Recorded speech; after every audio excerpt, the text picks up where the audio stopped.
Morning, this is Waterman Wash below Esperano Peak, and I'm going to break here to talk some anime. Emma, Victorian Romance.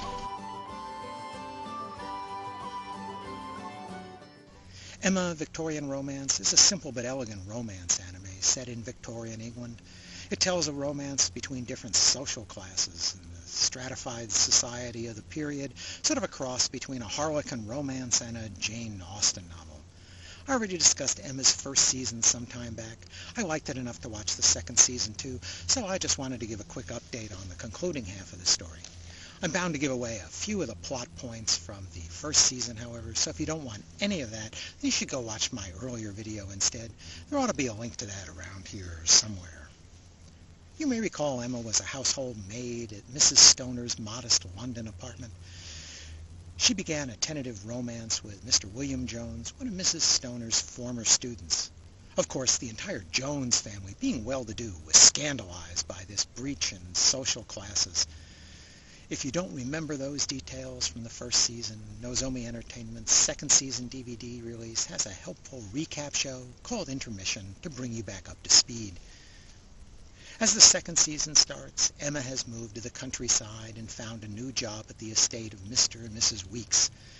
Unlike her previous work for Mrs. Stoner, the Week household has lots of servants, and that means a much larger supporting cast. Plus, there's the manservant Hans, who also doubles as a mechanic around the house. The rest of the staff is shocked that Emma was hired without references after she just met Mrs. Weeks on the train, but the new mistress is full of surprises like that. There are several stories to be told on this new estate as Quiet Emma gradually makes some friends among the staff. It's a classic episode of Upstairs Downstairs. Theo, 降りておいで。どうしよう。怖がらなくていいから。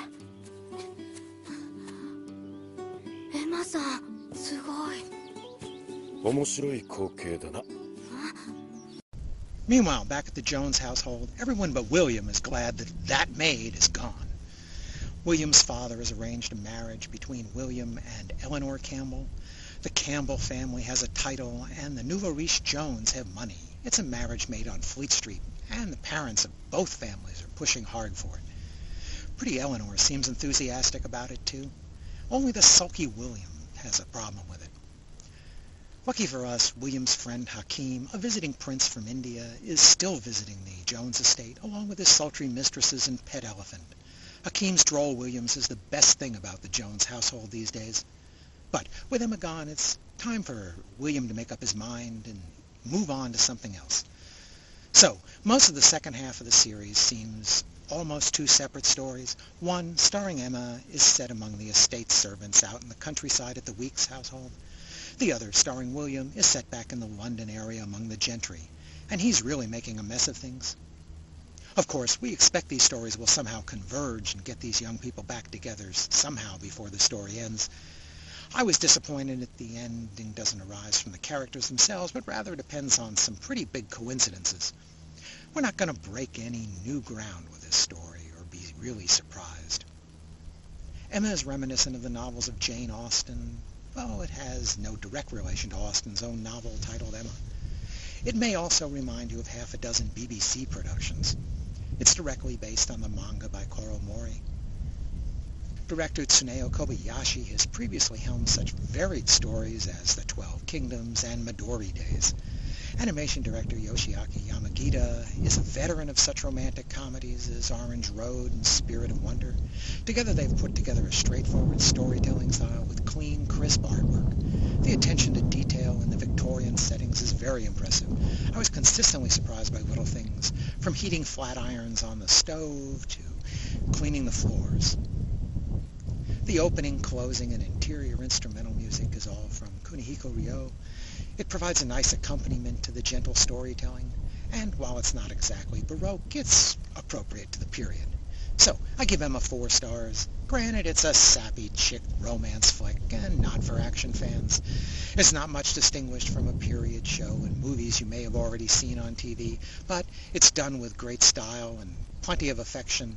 For those who saw the first season, the shift in setting from the London to the countryside was just what the series needed to give the title heroine some new challenges and expand the cast to keep the storytelling fresh. Emma keeps her simple charms from the first episode to the last. Nozomi's DVD sets are nicely put together. It's released as 2 sets, each covering a full season of 12 episodes each in 4 DVD packs.